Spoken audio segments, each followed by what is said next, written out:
Neemias está lendo o livro depois de Esdras, né? Livro seguinte, no capítulo 8, versículo 10. Neemias, ele termina de ler a lei, fazer a leitura da lei para o povo, e o povo começa a chorar, né? Porque eles começam a relembrar de todas as orientações de Deus, de tudo que eles fizeram, tudo que deixaram de fazer, tudo que fizeram que não deveriam ter feito, e eles passam a chorar então por isso. Mas no versículo 10, Neemias anima o povo, dizendo: disse-lhes mais: ide, comei carnes gordas, tomai bebidas doces, e enviai porções aos que não têm nada preparado para si, porque este dia é consagrado ao nosso Senhor. Portanto, não vos entristeçais, porque a alegria do Senhor é a vossa força. É a mesma situação. O livro de Neemias é a continuação de Esdras, no sentido da questão cronológica. Mas chega um ponto que o povo talvez está um pouco cansado, talvez o povo está um pouco abatido, e como falamos, quando Neemias começa a ler a lei, eles começam a lembrar de tudo que tinham, e do que o Senhor pediu para eles, e como eles não estavam cumprindo isso. Eles começam então a chorar. Se você ler o capítulo 8 de Neemias, você vai perceber então essa situação, essa realidade. Você vai perceber essa realidade ali do povo. Mas Neemias diz: não façam isso. A alegria do Senhor é a vossa força. O Senhor está conosco. O Senhor está no nosso meio. Por que a tristeza? Não precisa. É a alegria do Senhor que nos renova. Não são as circunstâncias, como nós falamos há pouco na liturgia. Não são os momentos ou os contextos. Não são as vitórias ou derrotas que vão, ou pelo menos não deveriam, interferir nesta alegria que nós temos em Cristo ou no Senhor. Neemias então anima o povo, e percebam que depois do alicerce do templo ser lançado, percebam, irmãos, que aqui no versículo 12 e 13, os sacerdotes levitas e cabeças da família, já idosos, que viram a primeira casa, choraram em alta voz quando à sua vista foram lançados os alicerces desta casa. Muitos, no entanto, levantaram as vozes com um grito de alegria. E o verso 13 então vai dizer: de maneira que não se podiam discernir as vozes de alegria das vozes do choro do povo, pois o povo jubilava com tão grandes gritos que as vozes se ouviam de muito longe. Eu queria perguntar: as nossas vozes, quando cantamos, a Igreja de Cristo, quando nós cantamos, quando adoramos, quando falamos, até onde as nossas vozes estão chegando? E de que maneira elas estão chegando? De que maneira elas estão chegando aos ouvidos daqueles que nos ouvem? Qual é o alcance das nossas vozes? Desta alegria que nós devemos ter no Senhor, por aquilo que nós falamos há pouco, a alegria de ter sido salvo, a alegria de ter um dia reconhecido a Cristo como o Senhor das nossas vidas, a alegria de poder ter os meus pensamentos e os meus desejos transformados, porque hoje eu percebo que os desejos que eu tinha antigamente não eram os desejos que glorificavam ao Senhor, e muitas vezes eu tenho vergonha desses desejos de antigamente. Eu tenho, me causa tristeza, vontade de chorar. Por que eu pensava assim? Me causa até enjoo pensar nestas coisas. Ora, a nossa alegria deve ser tão grande, ao ponto de as pessoas poderem ouvir bem longe, quando nós louvamos e adoramos ao nosso Deus, quando nós falamos dele, que o nosso testemunho, a nossa vida, as nossas ações possam realmente transmitir ao Senhor Jesus Cristo. Abacuque, um livro um pouco mais difícil de encontrarmos, mas ele também vai dizer um pouco dessa realidade. Abacuque capítulo 3, versículo 17.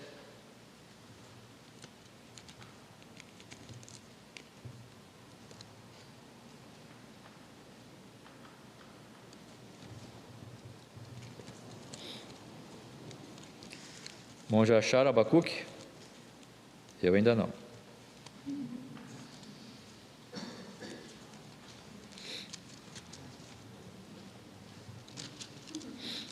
perdi aqui. Abacuque 3, 17.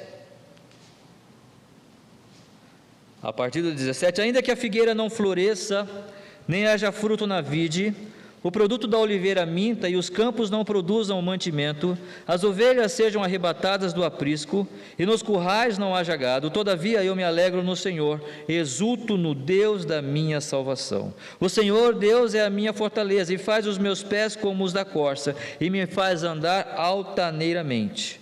Desta forma, Abacuque está adorando, apesar de todas as situações que o povo de Israel estava vivendo. E esse livro foi escrito antes do livro de Esdras, antes da situação, antes do exílio babilônico.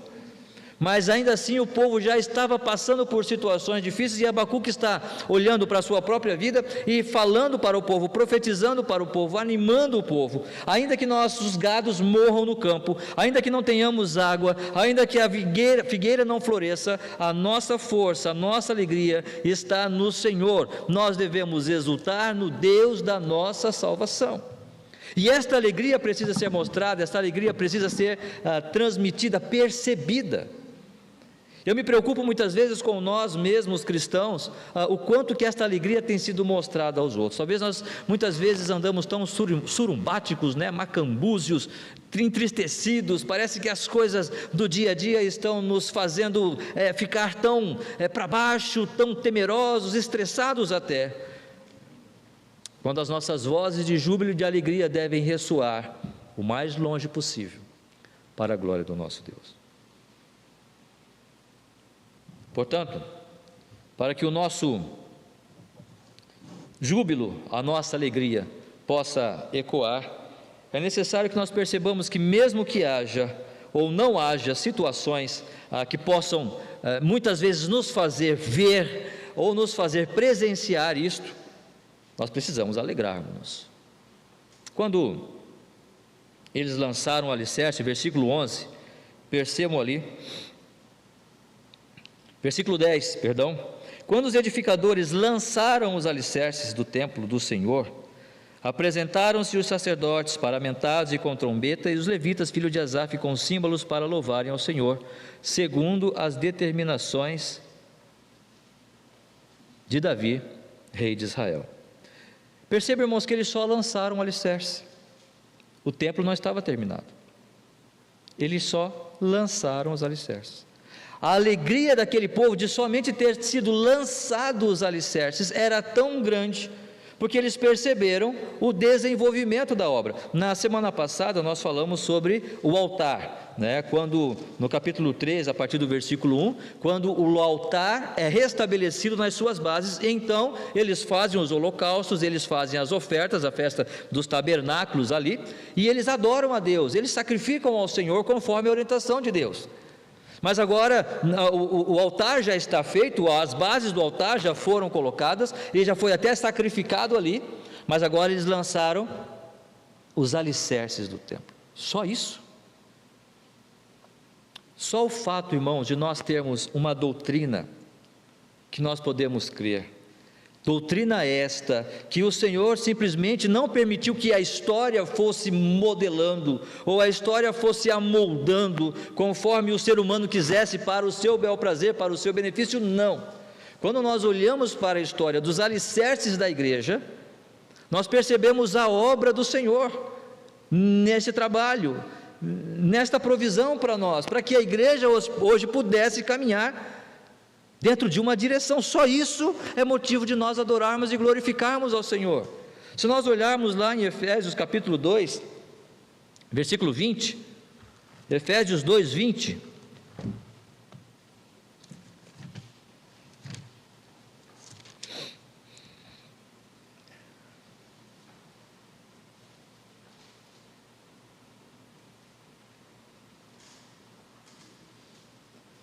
edificados sobre o fundamento dos apóstolos e profetas, sendo ele mesmo Cristo Jesus a pedra angular. Em Atos capítulo 2 nós vamos ver que a igreja permanecia firme na doutrina dos apóstolos, perseveravam na doutrina dos apóstolos. Quem são esses homens?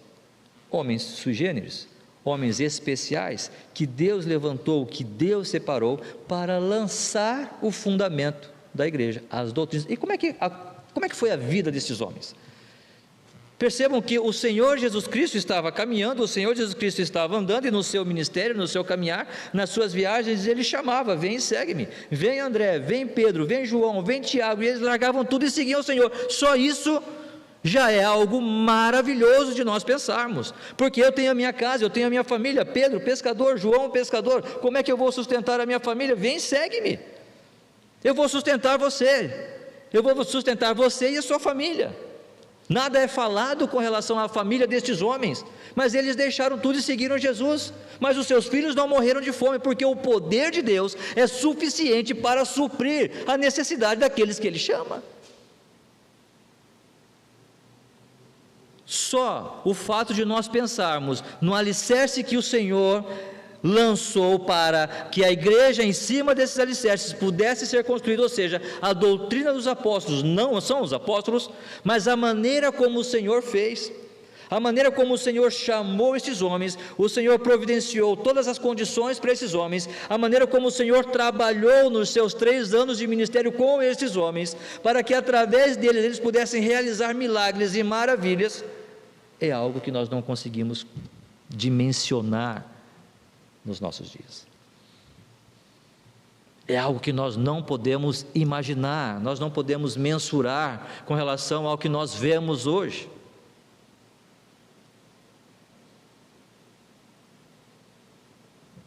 Mas eles só lançaram os fundamentos, mas só isso já era motivo de alegria.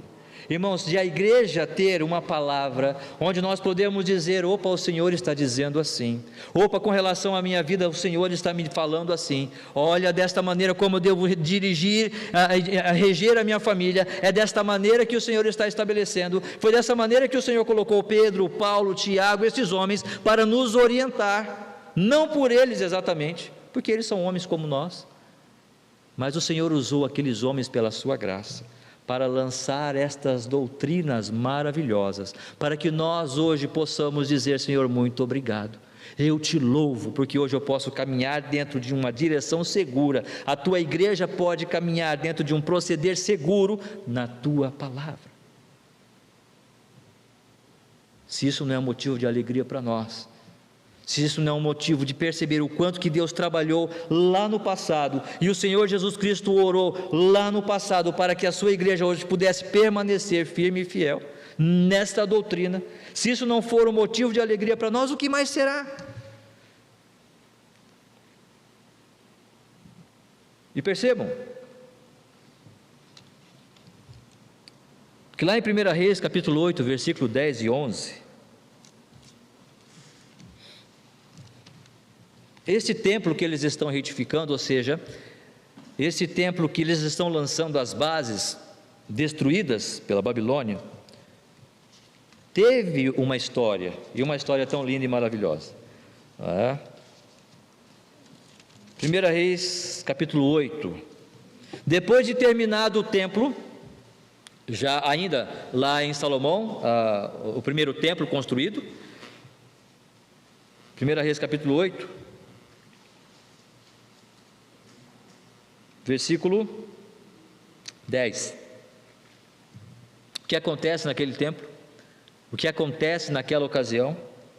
1 Reis 8, 10, vai dizer ali: tendo os sacerdotes saído do santuário, uma nuvem encheu a casa do Senhor, de tal sorte que os sacerdotes não puderam permanecer ali para ministrar, por causa da nuvem, porque a glória do Senhor enchera a casa do Senhor. Este era o templo que foi destruído. E Salomão, o rei de Israel na época, traz a arca para dentro do templo. E Salomão então, ao colocar ali toda a solenidade, o Senhor se apresenta ali. E a glória de Deus, a Shekinah, não é? No hebraico, enche aquele ambiente, de tal forma que eles não puderam permanecer ali, eles tiveram que sair. Talvez, me imagino uma neblina tão grossa, tão densa, que talvez até impedia eles de respirar, posso imaginar. E eles falaram: nós temos que sair daqui, porque isto é a glória de Deus se manifestando nesse lugar. Imagine esses sacerdotes, irmãos, imagine esses homens, imagine essas mulheres, olhando, percebendo esta glória, percebendo essa manifestação de Deus ali naquele momento, lá no templo de Salomão.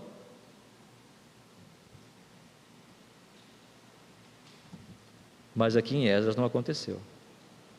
No reedificar as bases, e mesmo depois do templo concluído, isto não aconteceu. E vocês vão perceber que os sacerdotes que estavam na época, os pais de família, se nós lermos aqui, não é, no versículo 12, porém muitos dos sacerdotes, Esdras 3, versículo 12, porém muitos dos sacerdotes levitas e cabeças de família, já idosos, que viram a primeira casa, choraram em alta voz. Porque eles choraram? Choraram porque eles lembraram da glória de Deus, que eles presenciaram, e eles sentiram o cheiro daquela fumaça, daquela neblina, daquele vapor, eu não sei como precisar para os irmãos, mas eles sentiram aquele momento. Mas irmãos, se toda a nossa alegria estiver baseada em manifestações visíveis, palpáveis de Deus, nós vamos morrer frustrados. Porque se todo o nosso canto de júbilo estiver baseado tão somente quando Deus estiver fazendo alguma coisa, a igreja não vai para lugar nenhum. Nós não vamos caminhar rumo a essa santificação que o Senhor Jesus Cristo orou para que nós chegássemos, para que nós alcançássemos, para que objetivemos de fato esse momento, objetivemos de fato esse lugar onde o Senhor quer que nós cheguemos. É importante que nós estejamos olhando para Cristo, olhando para a sua glória, não simplesmente para as coisas que acontecem. Quão gostoso é, quão maravilhoso é quando nós vemos, por exemplo, pessoas se convertendo, quando nós vemos pessoas se entregando ao Senhor Jesus Cristo, e você fala, você diz, você prega o Evangelho, você quer receber a Cristo como o Senhor da sua vida, ela diz sim, e você, sério, eu quero, ok, então vamos orar, isso é maravilhoso, mas isso não vai acontecer todo dia, isso não vai acontecer todo culto, isso não vai acontecer todo mês. Talvez vão haver momentos que Deus vai ficar em silêncio, como diz aquele hino, há momentos que Deus se cala, tenho aprendido assim.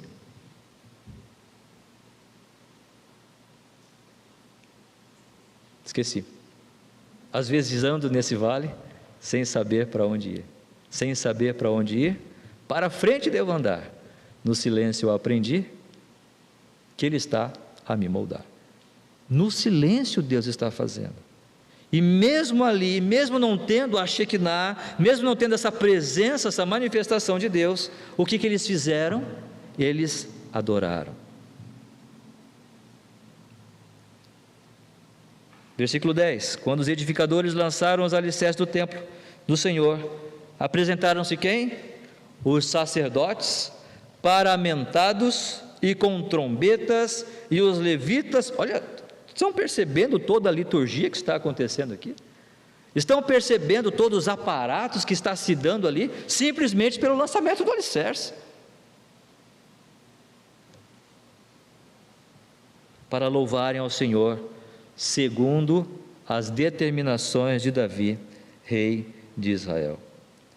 Irmãos, a palavra do Senhor, as doutrinas que o Senhor nos deu, em algum momento você vai estar orando, você vai ler a sua palavra, você vai estar no seu momento pessoal, particular, coisa que já aconteceu comigo e posso imaginar que já aconteceu com você, e você está lendo aquele texto, aquele versículo, e você sente de fato a presença do Senhor, Deus falando com você ali,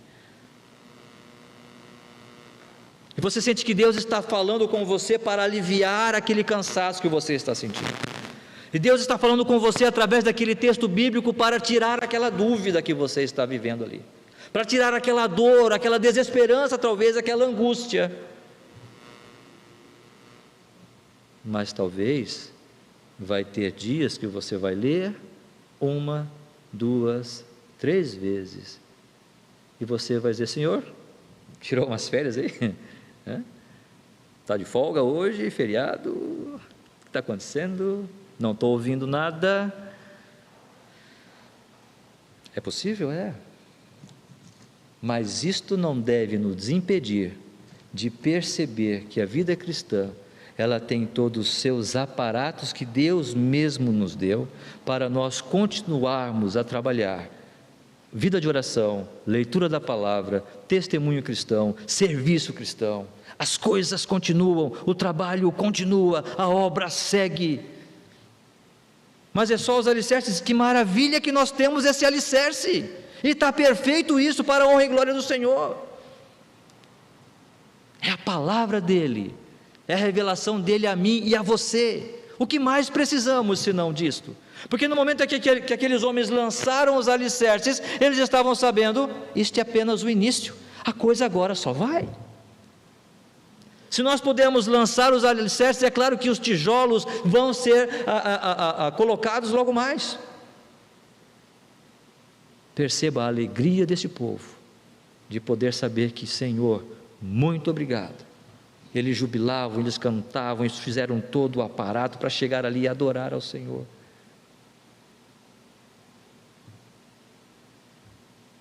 Por quê? Os alicerces foram lançados. Foi uma base lançada lá no passado, em Cristo Jesus, que é a pedra angular, que é a rocha sobre a qual a igreja está sendo lançada. E os fundamentos em cima dessa rocha foram lançados pelos apóstolos. E nós, cada um veja como edifica. O Senhor está edificando a sua igreja, e cada um de nós um tijolinho ali, fazendo parte desta. Isso não é motivo de alegria? De chegarmos aqui hoje e cantarmos, adorarmos ao Senhor, vivermos esta semana pensando em tudo que Ele fez, e que as nossas vozes e testemunhos possam ecoar muito longe. Mesmo que não haja nada de sobrenatural acontecendo. E muitas vezes, talvez, nada sobrenatural, e algumas coisas até, Senhor, por que está acontecendo? O Senhor está no controle. Ele continua no controle de todas as coisas.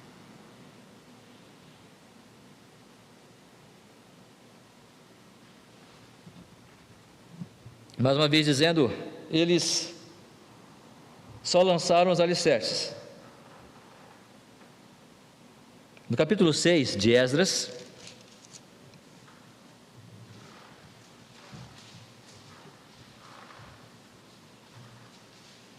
versículo 15,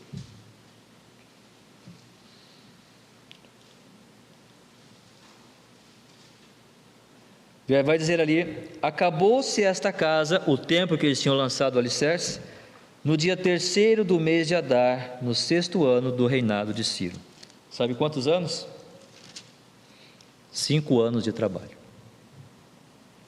O nosso júbilo, a nossa alegria, deve ser transmitida não somente quando tem algo sobrenatural acontecendo, porque muitas vezes não vai ter muita coisa sobrenatural, é o dia a dia, é a rotina, acordar de manhã, ir para o trabalho, voltar, tal, comer, almoçar, né? Ir para a igreja, voltar, nada de sobrenatural aconteceu, mas nós precisamos ou devemos continuar jubilosos no Senhor, mesmo que nada de sobrenatural aconteça, ou mesmo que percebamos que há ainda muito trabalho pela frente.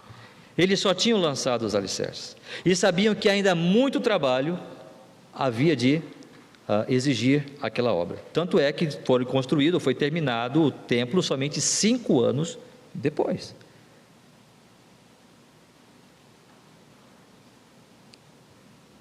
Lá em 1 Reis capítulo 5, voltando um pouquinho para Reis, 1 Reis capítulo 5,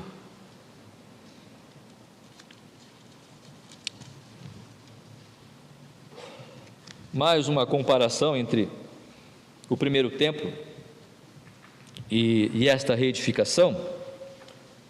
1 Reis capítulo 5, versículo 13, vai dizer: formou-se o rei Salomão uma leva de trabalhadores dentre todo Israel, e se compunha de 30.000 homens, e os enviava ao Líbano alternadamente, 10.000 por mês. Um mês estavam no Líbano, e 2 meses cada um em sua casa. E Adonirão dirigia a leva. Versículo 15, tinha também Salomão 70.000 que levavam as cargas, e 80.000 que talhavam pedras nas montanhas. Opa! contingente aqui é grande, hein? Eita, a empresa aqui, né? A empreiteira aqui era sério o negócio. 30 mil para buscar madeira no Líbano. 70 mil para levar as cargas. E 80 mil para talhar pedras. Sabe quanto dá isso, irmãos? 180 mil homens trabalhando. É bastante gente, né? Mão de obra, eita, suficiente para a realização da obra. E agora, quantos homens nós temos? Esdras, capítulo 2, versículo 64. Esdras 2, verso 64. Toda esta congregação que veio da Babilônia, ou seja, agora da Medo-Pérsia, né? Toda essa congregação junta foi de 42.360. Tem muita gente, 42 mil, né? A gente está quase para construir aqui, se Deus quiser, a estrutura, a casa. Imagina se nós tivéssemos 42 mil homens, né? Em 2 dias terminava o negócio, né? Mas em comparação com o primeiro templo, com a primeira construção, com o primeiro contingente, 180 mil, dá quase 5 vezes, vamos colocar aí por baixo aí, 4 vezes menos, não é? 180 mil dividido por 4, dá mais ou menos isso. Tem 1/4 do primeiro contingente. Isso demonstrava o quê? Que tinha trabalho para fazer, que tinha muita coisa para fazer, apesar de ser um número muito grande, mas é claro que a tecnologia da época não era a mesma que nós temos hoje. Ir lá pegar a madeira, lavrar a madeira, lavar pedras, não é a mesma tecnologia que temos hoje. Era uma tecnologia arcaica, tudo manual, levava tempo, por isso precisava de muita gente. E aí quando você compara o que você tem hoje, os 42, com os 180 mil do passado, você fala, será que vai dar? Será que o negócio nós vamos conseguir terminar? Mas eles estavam adorando ao Senhor mesmo nessa situação, mesmo sabendo que o contingente era pouco, mesmo sabendo que as pessoas que estavam eram um número menor do que o que de fato tinha trabalhado no primeiro templo. O que nós temos hoje, irmãos? A Igreja de Cristo? Nós temos muito trabalho a fazer. O Senhor Jesus Cristo, certa vez ele diz, a seara é grande, mas são poucos os ceifeiros. A seara é grande, mas são poucos os ceifeiros. Ou seja, há muito trabalho para poucos trabalhadores. Há muita obra para ser feita, com um contingente, um número de mão de obra muito pequeno para a realidade daquilo que estamos pretendendo fazer. Mas em Mateus capítulo 13, versículo 38, nós perguntamos o que é esta seara. Mateus 13, 38.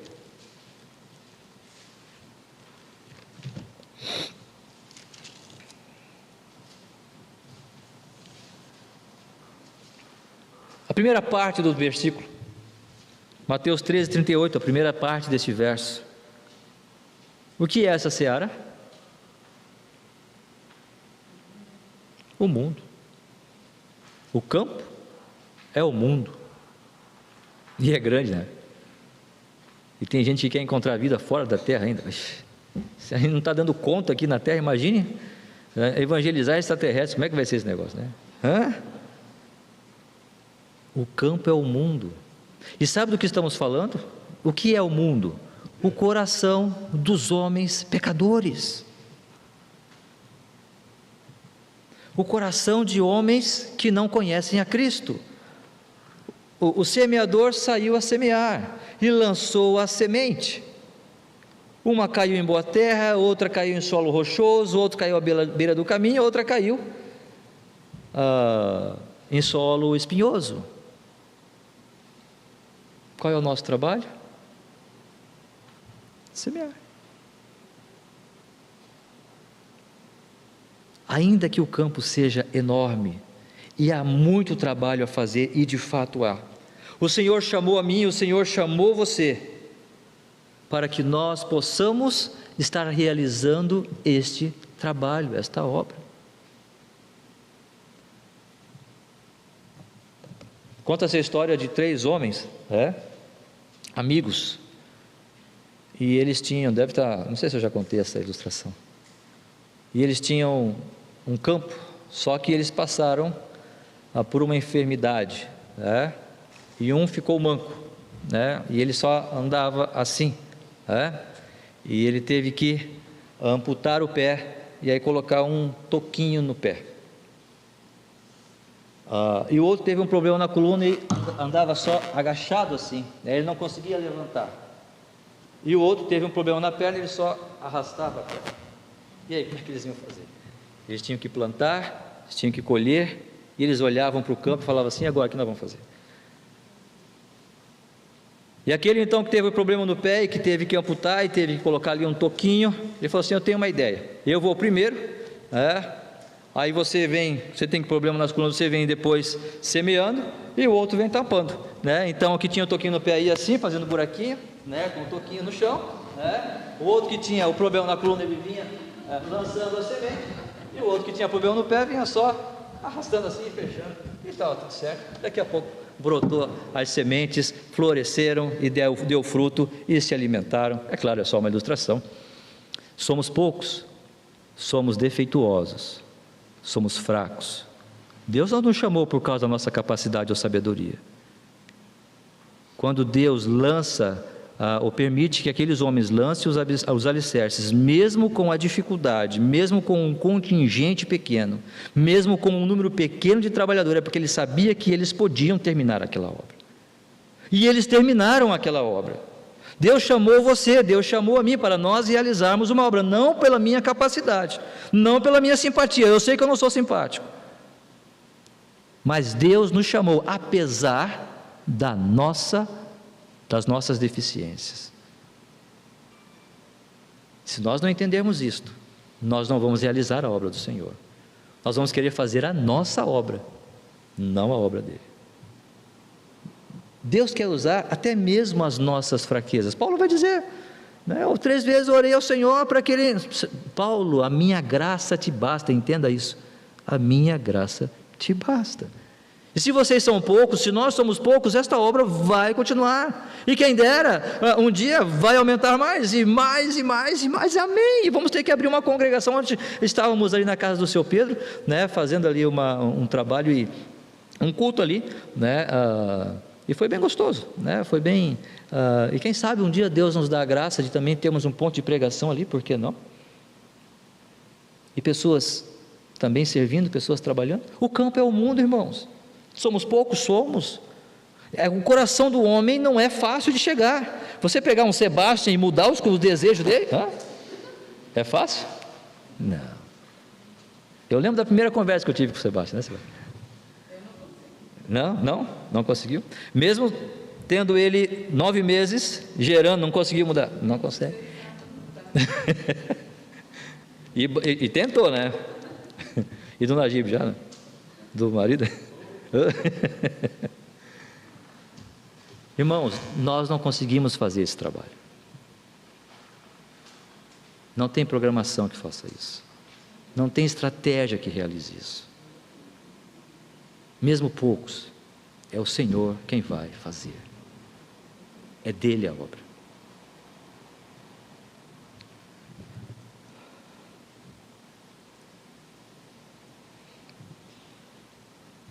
Paulo, certa vez, ele vai falar um pouco disso. 2 Timóteo 4, de 9 a 17. Nós lemos esse texto na semana passada, ou na outra semana, na semana anterior. Mas eu quero ler de novo, na outra parte, porque tem um outro viés aqui. 2 Timóteo capítulo 4, do verso 9 ao 17, eu vou ler aqui. Os irmãos acompanhem, por favor, a leitura. Paulo era um homem que tinha demonstrado já e provado o seu apostolado.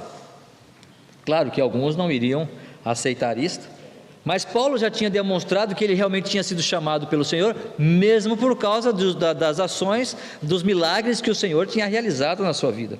Agora perceba 2 Timóteo 4, versículo 9: procura vir ter comigo depressa, porque Demas, tendo amado o presente século, me abandonou. Demas estava com Paulo, vazou, me abandonou e se foi para Tessalônica. Crescente foi para a Galácia, Tito para a Dalmácia. Somente Lucas está comigo. Toma contigo Marcos e traze-o, pois me é útil para o ministério. Quanto a Tíquico, mandei-o até Éfeso. Quando vieres, traze a capa que deixei em Troade, em casa de Carpo, bem como os livros, especialmente os pergaminhos. Alexandre, o latoeiro, causou-me muitos males. O Senhor lhe dará paga segundo as suas obras. Tu, guarda-te também dele, porque resistiu fortemente às nossas palavras. Versículo 16: na minha defesa, ninguém foi ao meu favor, antes todos me abandonaram, que isso não lhes seja posto em conta. Verso 17: mas o Senhor me assistiu e me revestiu de forças, para que por meu intermédio a pregação fosse plenamente cumprida em todos os gentios, a ouvissem, e fui libertado da boca do leão. Perceba quando Paulo fala que muitos homens que estavam com ele deixaram, ficou sozinho, e aí no versículo 16 ele complementa a ideia quando diz: na minha defesa, ou na minha primeira defesa, ninguém foi a meu favor, antes todos me abandonaram. Os trabalhadores são poucos, e quando poucos são, ficam sós, não é? A obra é do Senhor, mesmo poucos, Ele vai continuar fazendo a sua obra, assim como fez na vida de Paulo. Aqueles homens talvez deixaram Paulo: deixa ele para morrer sozinho, deixa esse cara aí, esse cara aí, a palavra dele como é que fala? Desprezível, a palavra de Paulo, desprezível. Presença dele, nada acrescenta. Deixa, isso aí morre sozinho, a natureza cuida. Fui jogar bola uma vez, Os primeiros toques na bola, a galera já: se a natureza cuida, pode deixar. Você sente mal, Você fala assim: mas segui jogando, eu sou teimoso. Paulo era assim, para os homens. Palavra desprezível. Presença, não tinha nada para acrescentar. Foi este homem que Deus usou para realizar a sua obra. A igreja de Cristo está sendo feita, moldada, edificada por Ele mesmo. E em terceiro ponto, nós precisamos louvar, as nossas vozes precisam ecoar. Nossa alegria e júbilo o mais longe possível, mesmo quando não tem nada sobrenatural acontecendo, mesmo que haja muito trabalho para ser feito, e fazendo isso, louvando, glorificando a Deus na sua misericórdia. Versículo 11: cantavam alternadamente, louvando e rendendo graças ao Senhor com estas palavras: Ele é bom, porque a sua misericórdia dura para sempre sobre Israel. Eles estavam provando mais uma vez que Deus, Criador dos céus e da terra, era Senhor da nação de Israel. E o Senhor protegeria aquela nação, o Senhor protegeria aquele povo, o Senhor manteria, preservaria aquela nação. Sabe por quê? Porque Deus tinha prometido isso. Deus fez isto, Deus protegeu essa nação, porque Ele prometeu isto, porque a misericórdia de Deus, ela dura para sempre, é de geração a geração. Nós temos duas gerações aqui, lançando os alicerces, uma adorando ao Senhor, feliz: olha os alicerces, que legal, e a outra chorando, porque eles lembravam do primeiro templo. Duas gerações diferentes, mas isso não nos impediu de serem usados pelo Senhor. Nós podemos ter gerações diferentes sentadas aqui hoje, nós podemos ter gerações diferentes representadas aqui hoje. Eu tenho os meus 51 anos e posso me lembrar do que era a igreja quando eu tinha meus 17, 18 anos, 20 anos, quando talvez muitos aqui nem tinham nascido ainda. Eu lembro quando nós jovens nos reuníamos, talvez já tenha falado isso também. Nosso pastor vinha de Cubatão até Praia Grande e não podia vir sempre. Nós queríamos nos reunir no sábado, mas não tinha. Nós falamos: vamos nós nos reunir. Não rebeldia, claro que não. e nós fazíamos as nossas programações, as nossas visitas. Os jovens se reuniam, estudavam a palavra, separavam ali um tempo, louvavam, adoravam, cantavam, tocavam, aprendendo violão. Era gostoso. O respeito para com o pastor, o respeito para com o ministro da palavra. Ele não era o mais um. Ele não era mais um entre muitos, assim como Zorobabel não era, assim como Jesua não era. Deus chamou estes homens para servir num trabalho de excelência e de destaque, mas de responsabilidade também. Eu me lembro da igreja de outrora. Eu, irmãos, posso dizer para os irmãos, já chorei muitas vezes de saudade da minha igreja, da minha igrejinha, lá em Praia Grande, nos idos de 1980 e 90. Mas não significa que Deus não está trabalhando hoje também nessa nova geração. Não significa que a geração atual também não possa servir ao Senhor e adorar a Deus. E você não vai perceber que a geração atual está contestando ou está discriminando os idosos porque estão chorando. Não, eles choram porque eles lembram do que viveram. Mas estamos felizes também porque podemos continuar o trabalho, podemos continuar e realizar esta obra. 2 gerações trabalhando e servindo. Sabe por quê? Porque a misericórdia do Senhor não é para uma geração só, é para todos sempre. O Senhor Jesus Cristo ora: não peço que os tire do mundo, mas que os livre do mal, até que Ele venha. Eis que estou convosco todos os dias, até a consumação dos séculos. O Senhor protege a sua igreja, Ele protege a mim, protege você, Ele está nos protegendo. Isso não é o que eu acho, não é a minha leitura, é o que a palavra do Senhor está dizendo, e Ele vai continuar fazendo isto. O 5º ponto de Calvino, a preservação dos santos, não fala apenas de que Deus nos dá a segurança da salvação, mas ele fala que Ele protege os salvos, Ele guarda os salvos no poder dEle mesmo, Ele os mantém consigo. Quem nos separará do amor de Deus?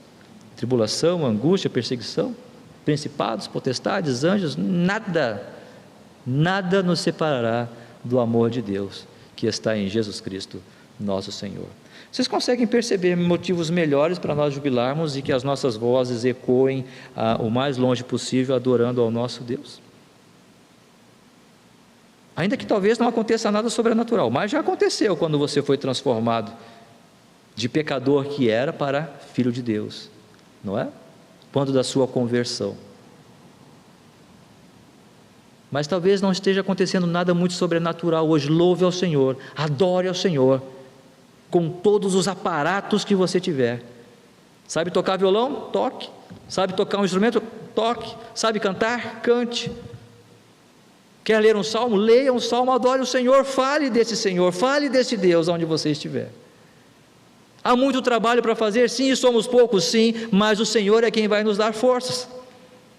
Não podemos olhar simplesmente para o contingente que temos, mas para a força do Senhor que Ele nos dá para realizar a sua obra.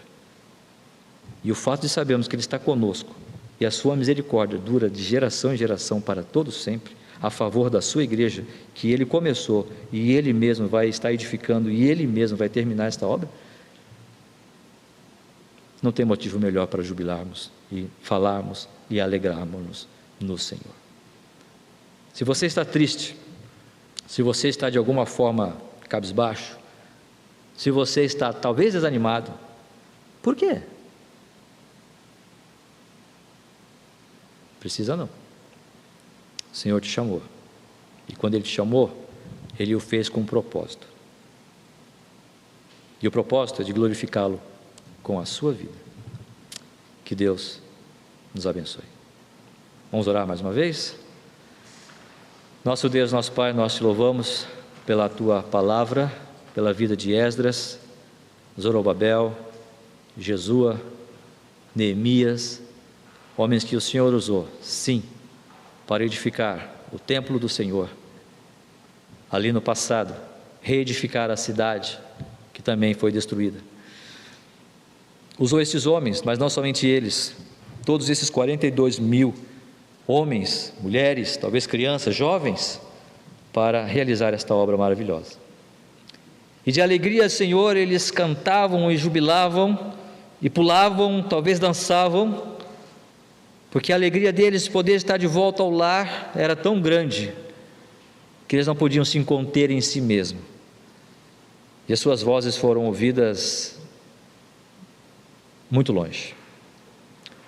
Rogamos ao Deus que esta alegria, a alegria que o Espírito Santo nos dá, possa também fazer com que as nossas vozes, a nossa alegria seja ouvida em lugares de longa distância, para que possamos de fato proclamar o Teu nome e falar a respeito do Teu Filho Jesus Cristo, do Evangelho, demonstrando essa alegria que o Teu Santo Espírito coloque em nossos corações.